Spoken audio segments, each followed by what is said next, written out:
案子这么难，为什么要坚持？就是为了让老百姓心都热着。咱们这个职业跟其他职业不一样，都是拿命拼出来的。我当警察为了什么？不就是为了能破案吗？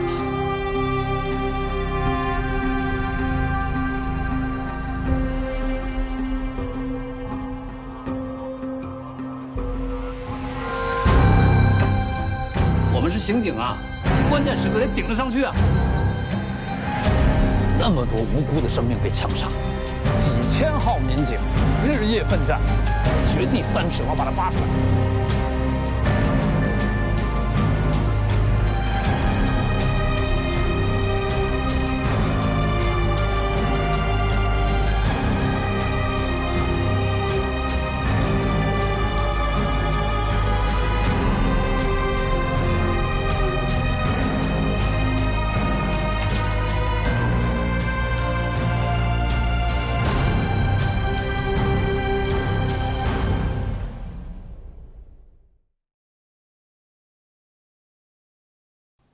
我的感觉，这个人就在现场，离爆炸现场最多不超过100米。100，这么近，所以现在最重要的是，我们要复原现场里的人。犯罪嫌疑人针对的肯定是现场里的某一个人，啊，他应该当时就是混在人群里面，等到这个时机成熟，引爆炸药。所以我们要摸清赌场里到底有多少人。那这些人也可以提供情况。现在指挥部呢分成这个情报组、技术组、综合组、新闻组、行动组，一会儿会有名单发下去啊，大家自己找自己的组长。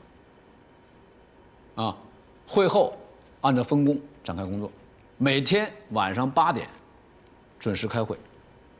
汇报情况。郭佳琪是综合组的组长，大家记住他啊，记住他电话号码，有什么情况随时的跟指挥部汇报。秦总，咱们那个指挥部设在哪儿？现在这个现场的交通条件太差了啊，我的意见是搭帐篷，就在那个小山坡上搭帐篷，不要跑来跑去的，这样会很方便。从明天开始，各部门归位。归口管理，2会之前把这个案子拿下来，给清江人民一个交代。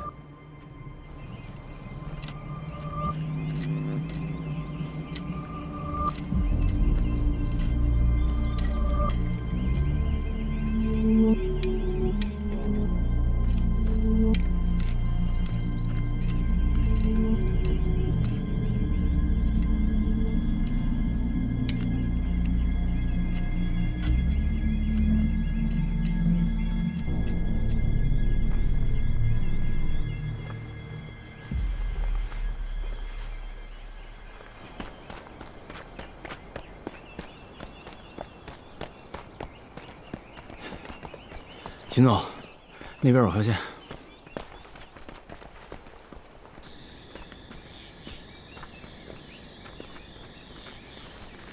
秦总，刚发现这个窝棚，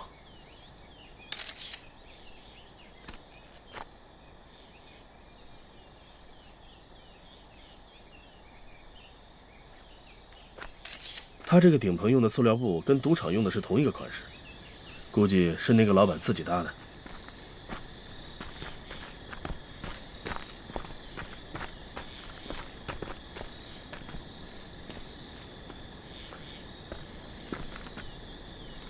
这应该是放哨了吧？视野这么开阔，应该是。这个炭火是湿的，案发前一天的夜里下了雪，很明显是那晚之前烧的，里面还有2枚脚印，基本可以肯定是同一个人。你把这个人找过来，好，把现场保护一下。好嘞。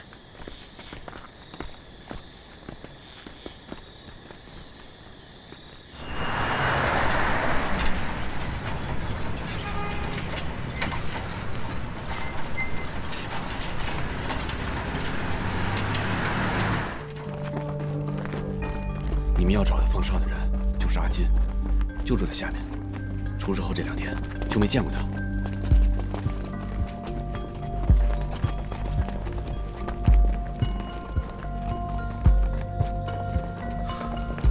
就这家，这家啊，上去。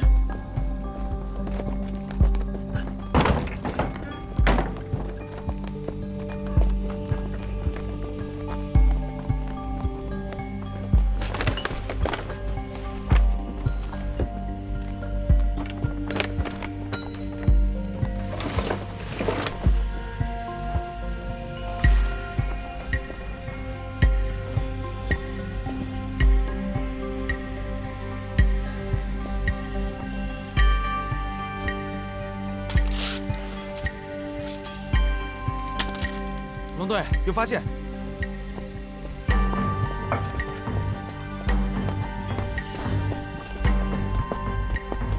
天哪，炸药、雷管都有了。国柱，你看吧，这个雷管原来是个电雷管，把上面的电头给拆解了，肯定是这小子干的。这都开始研究爆炸装置了，那肯定不是一般人了。还有剪刀。作案工具都在这儿了，收集。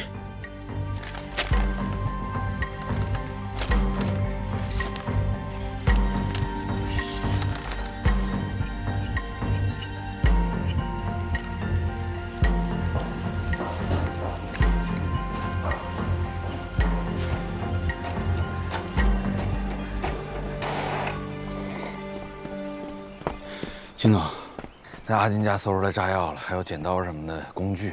哎，检测报告也出来了，检测出来有硝酸根离子、氨根离子。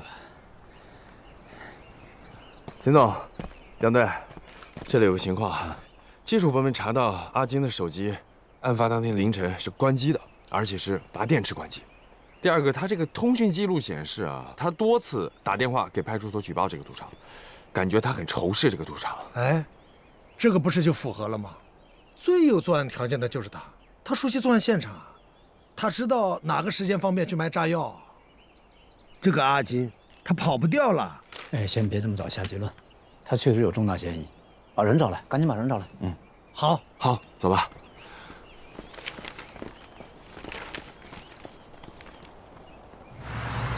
部队，有人举报，在龙山镇看见阿金了。好，我马上赶过去。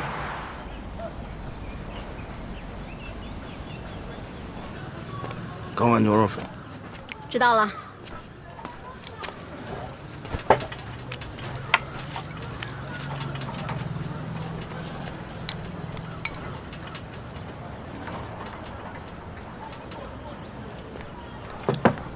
加点肉，加点肉嘛。哟，你发财了呀！再来点。好。吃的那么急，每次来都占便宜。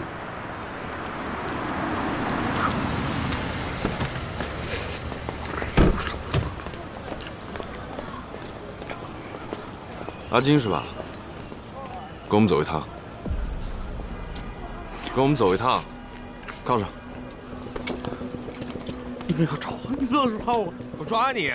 你知不知道山上出大事了？我知道。我这吃完牛肉粉我就去找你。这个时候你还想着吃粉？带走！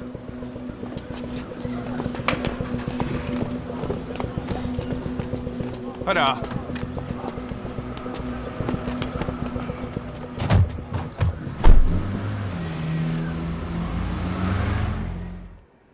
前天晚上你在什么地方？我在我山上的棚子里面值班看场子。案发前那个晚上，你有没有见到什么人？没有，没看见什么人。没看见？你到底在什么地方？几点来的？几点走的？我是晚上8点钟来的，第二天早上他们来了，我就回去了。那么冷的晚上，你在山上怎么过夜的？点个火盆，搭个棚子。有时候实在太冷了，我就跑到滚地楼那个赌场，我就睡那个赌台上。赌台上睡觉？啊？你到底在什么地方？你老实点啊！你给我讲清楚。我说实话，我叫他说。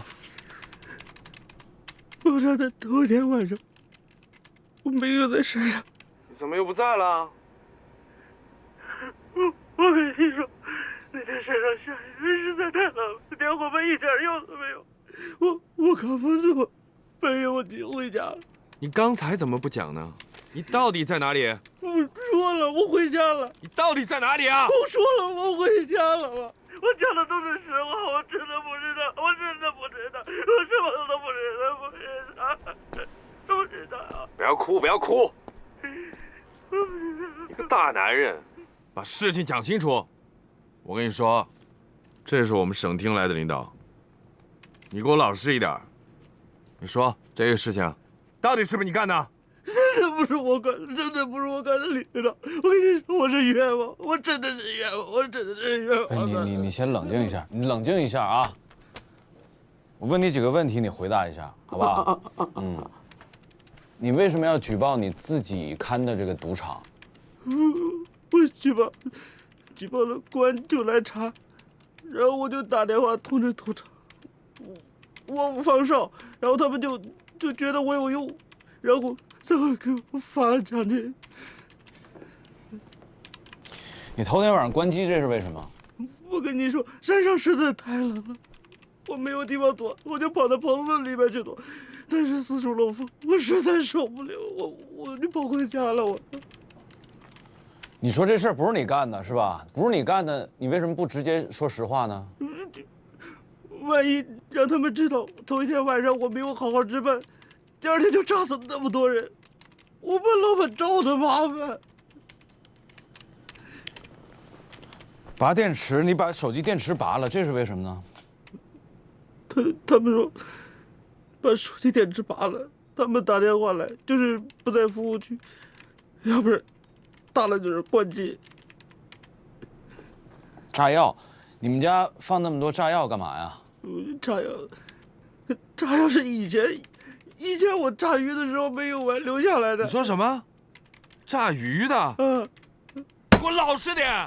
到底哪来的？我说的都是实话，真的是炸鱼的。给我讲实话！我说的到底哪来的？实话都是实话，我说的都是实话。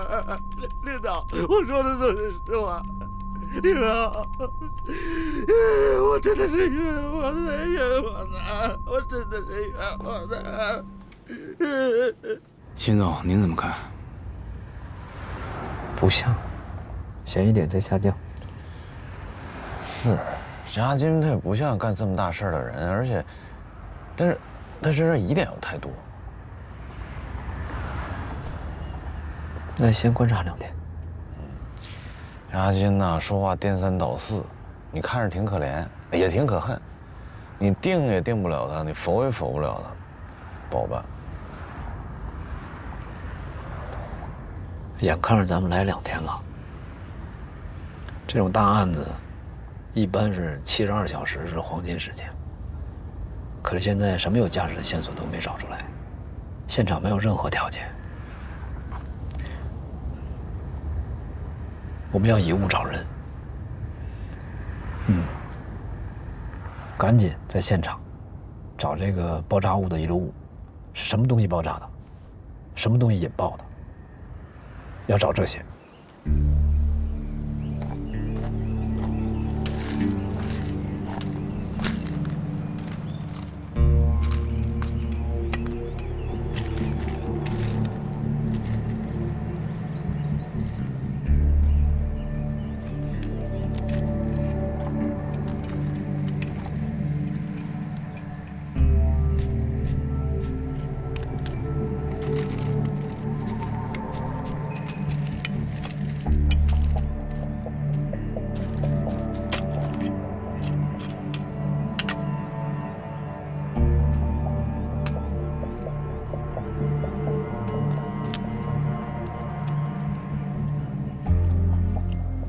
秦总，这是咱们今天的收获，这是蓄电池外壳，这有铅网、电路板，这个我估计是雷管的绞线，现在等技术组那边核实呢。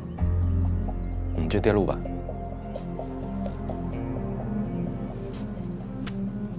你看，这蓄电池是电源、电雷管、炸药，再加上一个遥控器、一个接收器，那就是完整的爆炸装置。是，你去通知各组，让他们想办法弄清楚这蓄电池是什么牌子，然后电路板是干什么用的。怎么摸呀？范围怎么定？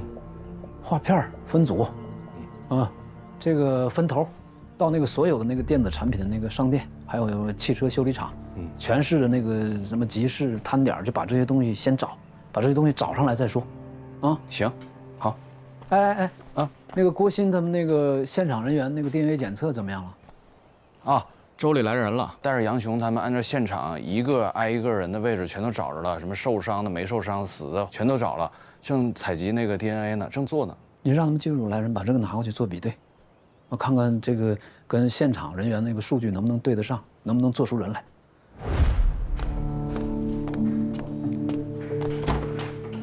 蓄电池的外形特征、行间距、特殊的花纹符号，都把它们记录下来，先一点一点地写下来，最后再往上拼，看看市场上能不能买到一样的产品。你知不知道我们这个市场上有多少个蓄电池牌子？这个嘛，多了，不下几十个牌子。那这样吧，你这儿有的我一样买一个，剩下的你说，我记一下。太阳花、向阳花、立帆，还有那个磁能。磁能磁能。老板，这个电路板你看有没有？这个应该是遥控接收器上面的。接收器的？哪个牌子的？我们这条街卖的都是成品，我怎么知道哪个牌子长这个样子？那这样吧，我给你钱，你拆开我看一下，好不好？那不行，你们拆开，那我买给哪个呀？这样子，你便宜点，我全要了。清江能买的蓄电池品牌，我全买回来了。哎呦，可以啊，龙队。清江能买到的遥控器品牌都买回来了。好。我的个天哪，这得要堆多久啊？这光拆就要拆多久啊？我喊几个人过来帮忙嘛，干就是了，怕什么嘛？我跟你说，秦总讲喽，摸出来这些个装置是哪个牌子，在哪儿卖的，犯罪嫌疑人就快浮出水面喽！快点。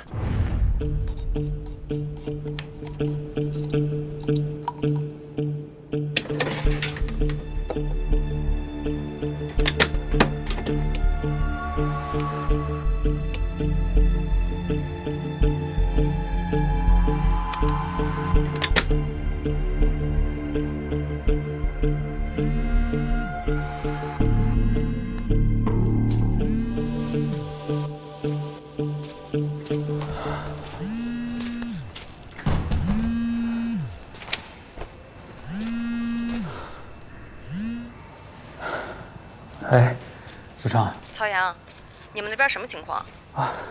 曹工，这个是刚来的一批样本。好，我知道了。还行吧，快弄完了。2天2夜没合眼了。130多个人，州局、市局都来了不少技术人员，在帮着弄呢。你还过不过来？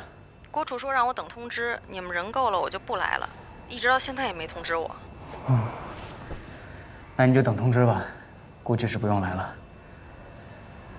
好了，我去看检验结果了，我等会跟你说啊。一定要仔细，千万别出错。知道了，有好几道审核呢。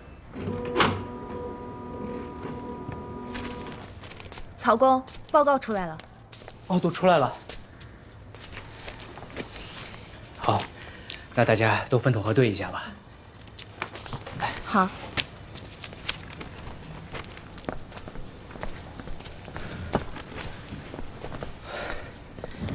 佳琪，我刚到技术中心。郭处，怎么样？出来了吗？数据出来了，大家都在核对呢。曹阳说数据刚出来，开始核对了。一有结果我就报上来。晚上指挥部开会，应该来得及。好。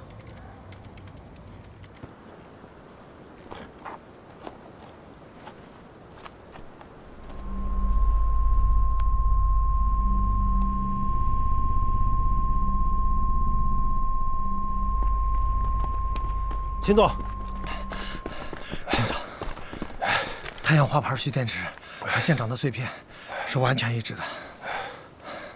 购买记录呢？就是谁买的查到了吗？秦总啊，这个太阳花在清江是老牌子了，1年能卖出上万台，但是这个商家的销售记录保存的不是很完整，恐怕很难从这个购买人这条线上锁定目标。那个电路板呢？电路板查到什么消息了吗？顾队找人去看了，这个电路板很多时候都用在这个遥控器的接收装置上。遥控器什么牌子？这个不确定，因为很多遥控器都会用到这种电路板。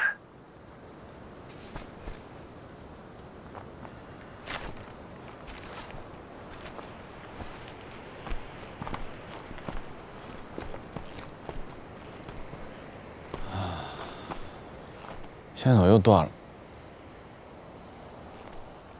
没办法，接着挖，接着刨，一寸一寸的筛。既然能找到蓄电池、电路板，那兴许能挖到别的东西。要大家再坚持坚持。嗯，秦总，白天我给郭处长打电话了，他那边正核对数据呢。嗯。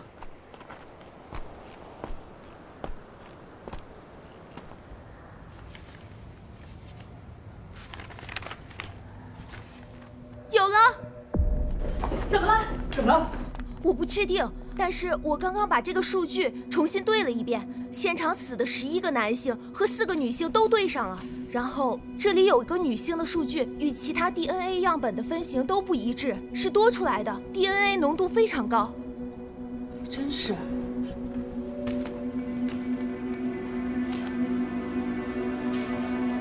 是多出来的，应该是外来物。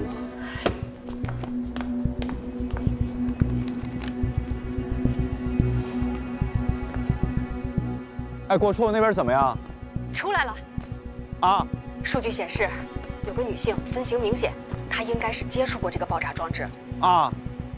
我们把现场提取的所有擦拭物都做了，死者的、受伤的，所有人都做了之后，发现均不一致，是多出来的。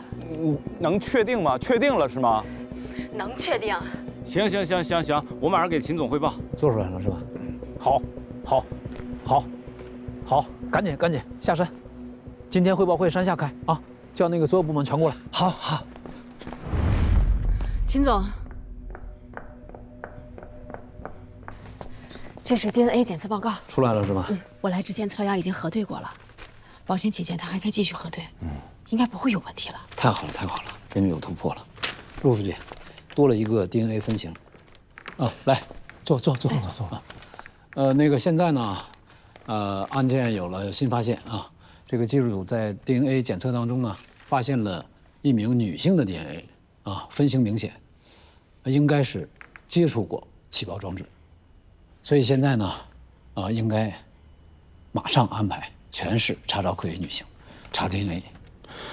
秦总，曹阳那边还在对数据，咱要不要再等等？啊，时间不等人，既然有了线索，就应该马上查，赶紧安排下去，通知下去。好。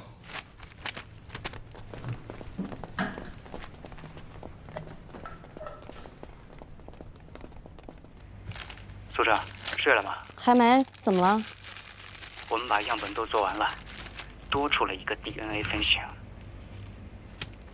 你再跟我说一下现场的情况，这些样本是从哪儿采集的？是从一个爆炸后的残片上提取的，应该是遥控器接收装置的电路板，上面有很多人的样本。很多人的样本？这个电路板是在哪儿发现的？这是现场发现的。爆炸装置残片，根据对现场的还原，侦查员把现场所有的人全部都找到了。我们把这些人所有的 DNA 分型全部都做完，这就是标准样本，对不对？然后我们比对现场提取物的数据，比对以后呢，多出了一个人的生物信息。那这个人就有可能是当时在现场，近距离接触过爆炸物，然后又离开了现场，不在摸排出来的现场人员里面，对不对？那这就叫外来物，对吧？那就有可能他是犯罪嫌疑人，是不是？我觉得你们应该再重新核对一下样本跟检验结果。一般这种多人现场最怕就是材料搞错了。对啊，现在就在核对呢，2组人在对啊。这种情况一定要从头核对。一般来说，女性作案的可能性很小。DNA 这个技术你比我还清楚，有的时候你摸了1次不一定能够检得出来，你摸了3次可能才能检出1次，同时检出这么多，那实在是太奇怪了。而且你说这个来源是遥控器接收装置里面那个电路板，你说这个嫌疑人他接触外壳有可能，但是他在这个电路板里留下浓度这么高的 DNA， 这实在是太反常了。那问题出在哪儿？我觉得可能是你们核对的过程中出现了问题，你们必须得赶紧重新核对一下。这几百份检材，重新核对。行了，别说了，你现在要做的就是抓紧时间去复核，万一结果错了，那么连带着刑侦方向也会出错，这样事儿就大了。什么意思啊？严重吗？秦总一旦下令排查，这一动就是几百人，到时候不只是劳民伤财，就连指挥部的威信都会下降。大姐，哎，顾队，顾队，我跟你说件事儿。你讲。顾队，我们家有个女邻居喜欢打麻将，平时也不管孩子，不知道这个事情有没有什么关系啊？你再回忆一下，现场女的多不多？哪个坐在你边上？现场女的不多，就10来个吧，都是跟着家里人来的。边上有些人在卖一些糍粑、鸡脚、腊肉什么的。那你是跟谁上去的？我和我哥哥、嫂子。我家嫂子已经死了，我哥哥也死了。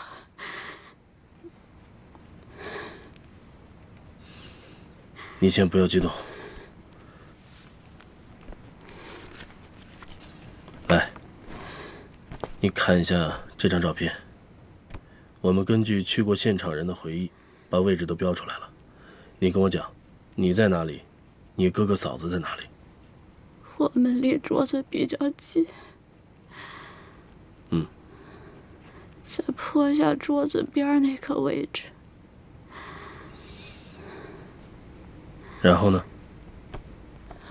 我哥哥当时正在开局，我家嫂子在我前面，在我哥哥身后，我就看见我家嫂子脑袋都被炸飞了。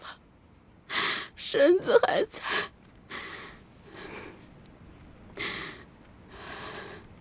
不要再问我了，我们已经很惨了。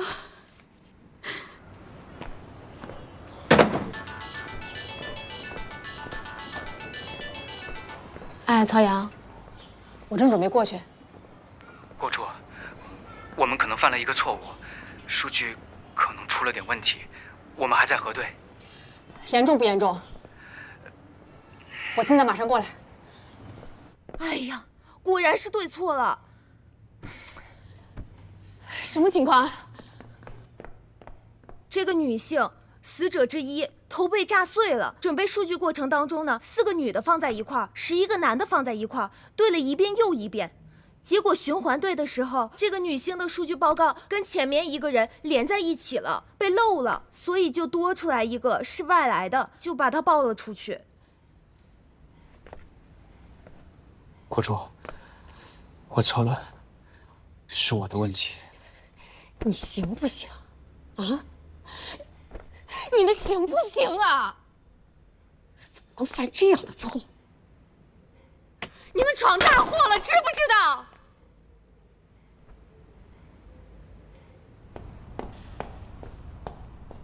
秦总，排查目前还没有反馈。秦总出大事了！我们把数据搞错了。我们昨天报上来的那个女性，准备数据过程当中，跟前面一个人的叠在一起了，她就多出来了。她是现在已经查明身份的人。这事责任在我，全是我们的错，是我把关不严，我承担责任。跟郭处没有关系，是我的疏忽，责任应该由我来承担。你承担？你承担得了吗？这个责任，好几百人在现场，不知道多少人在外边排查，人吃马喂一天要花多少钱，你知道吗？这么多人的心血，你承担得起吗？行了行了，赶紧通知大家换方向，还是以物找人。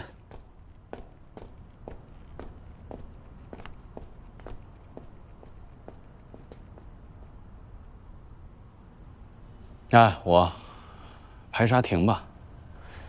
啊，待命，等通知。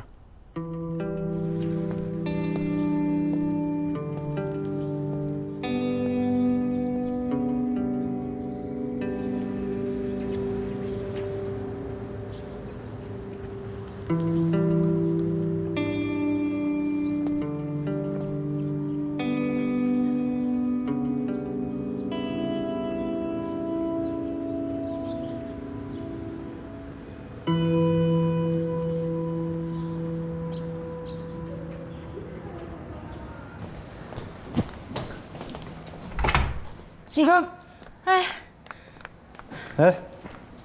雷主任，怎么回事啊？怎么能出这么大的事儿呢？你怎么没去清江啊？本来是让我去的，但我没赶上飞机，就说第2天再去。后来郭处那边说，州里已经派了20多个技术人员了，再加上市里的，一共30多个，说人够了就不用我去了。也就是说，那面咱们的人只有郭鑫和曹阳2个人，那个实验室做实验的咱们的人就曹阳1个人。应该是。你说我跟你们说过多少回了，咱们出去必须得2个人一组，一个干活，一个复核。这郭鑫这是怎么搞的？这个曹阳这不是也傻吗？雷主任，现在说这些也不是时候，还是得想办法怎么解决呀？什么想办法呀？怎么解决？我去啊，我和苏畅去啊。主要现在不是技术上的问题，是咱们的人在核对过程中出现了问题。我跟雷主任去也没有意义。现在虽然证明了作案的这个人不是这个女的，但是现在必须要解释清楚为什么会在电路板上出现浓度这么高的 DNA。只有把这个问题解释清楚了，才能够打消秦总的疑问。秦总这个人非常严谨，现场出现任何的东西都必须要得到证实。这样吧，让咱们的爆炸专家沈老师、沈处往这去看一下，这事太严重了。我去给沈老师打电话。行。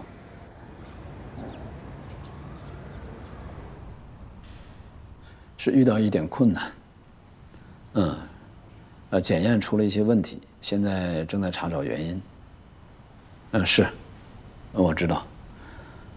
好，谢谢特丁。秦总，物证中心的沈达勇处长过来了，物证中心的王行之王副主任特意把他请过来帮咱们看看。这个沈处长是全省唯一的一位咱们公安口和消防口2家都认定的首席火灾爆炸专家。我刚才跟这沈处长分析了一下情况，你要不要过去听听？走。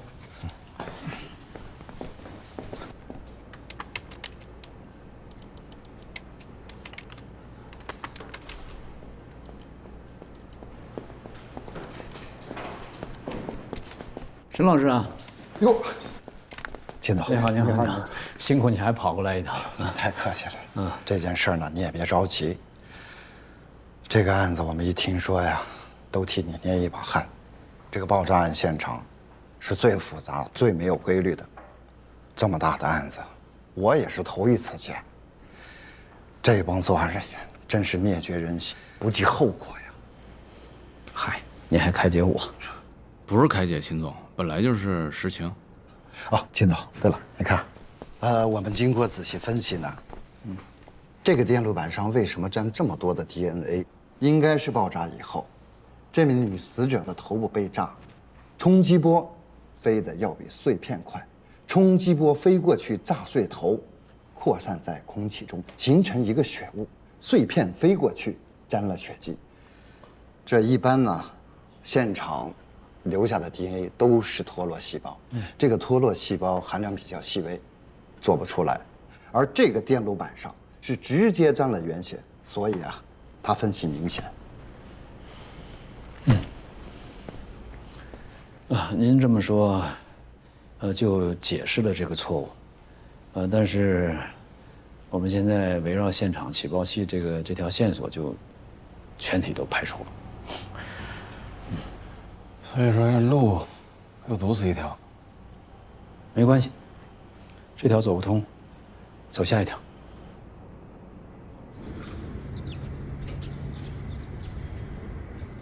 我觉得以物找人的路子还是对的，继续找，一步步往前走。起爆器找不着，找遥控器。秦总，这找到遥控器的可能性太小了。犯罪嫌疑人怎么可能把遥控器留在爆炸现场呢？是，遥控器要是在嫌疑人手上的话，他得随身携带吧？这个希望实在是太渺茫了。就算1/1000的可能找到了，犯罪嫌疑人留在上面 DNA 的可能性也很小啊。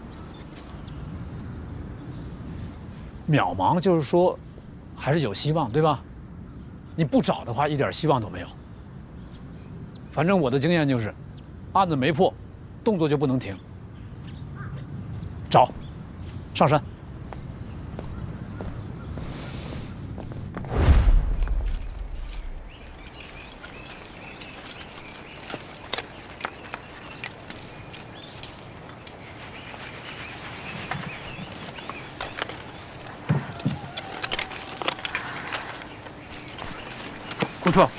公主，你没事吧？你休息一下，去吃点东西去。这里交给我。该休息的是你，这都1天1夜了，回去睡觉。我没事，我不累。你慢慢的，当心点。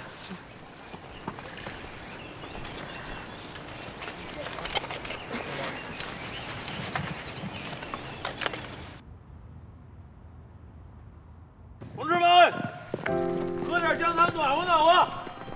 先停一会儿，喝点姜汤暖和暖和。大家休息一下，喝姜汤了。手工活都放下了，喝姜汤了。一会儿吧。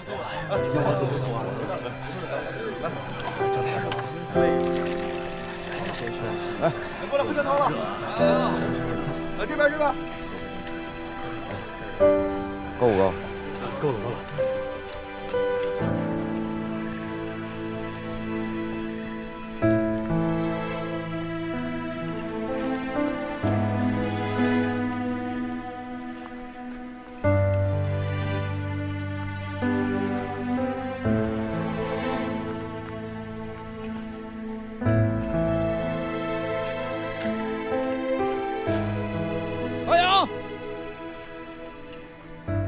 太阳，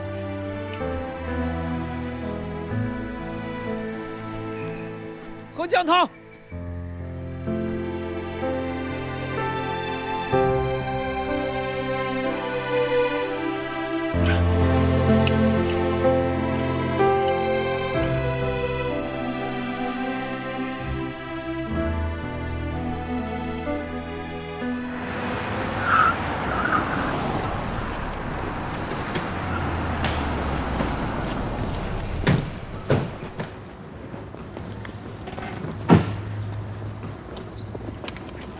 走！哎呀，起来，装什么装？起来，快点走，快点走！跑，你跑得掉？犯了这么大的事，你跑到天上去都没有用。你这个是罪上加罪，死有余辜，知不知道？我知道。我知道，我犯的是死罪，我不是人，我是鬼迷心窍了。我疯狂的跑了，是因为死了那么多人，我心里头特别的害怕。那么多条人命，我担不起我。是我犯了天条，给清江招来的那么大的灾。这个是灾呀，这个是祸。是你们这帮家伙惹的祸。是祸，都是我们造的孽。但是那炸药真的不是我埋的，不是我，我只是抽成赚点钱。不是你是谁啊？啊？是不是阿金？什么？阿金，他还活着呢，他。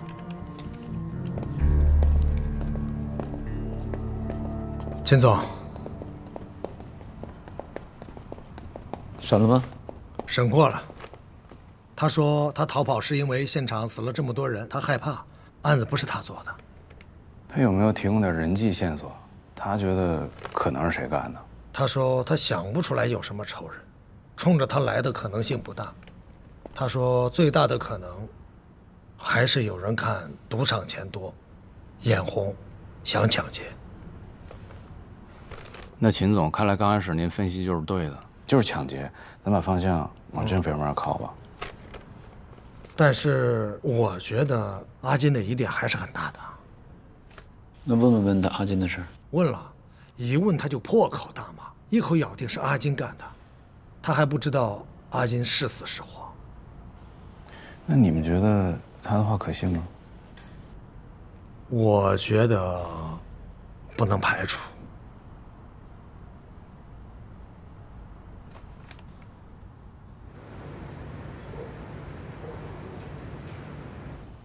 从两个人见面的这个状态、这种情况来看，我觉得不像是阿金。我和小郭呢也研究了一下从阿金家提取到的雷管和炸药。我觉得这个阿金的辩解还是比较可信的。现场的雷管呢是电雷管，而阿金家的是火雷管。他说是为了炸鱼方便，这个地方的人有炸鱼的传统习惯。操作方法呢也都是一样的，买回电缆管剪断做成火雷管，这从技术上是可信的。不能这么轻易就把他排除掉吧？我从到这儿第二天就接触过这阿金，阿金40多岁，一个老光棍儿，村里人多少有点歧视他，有点瞧不起他，但是我觉得他不像是有这么大胆子能干这么大案子的人。好了。不犹豫了，阿金这个人该否掉了，他影响我们时间挺长的，人不放我们总是侥幸，现在必须要换思路。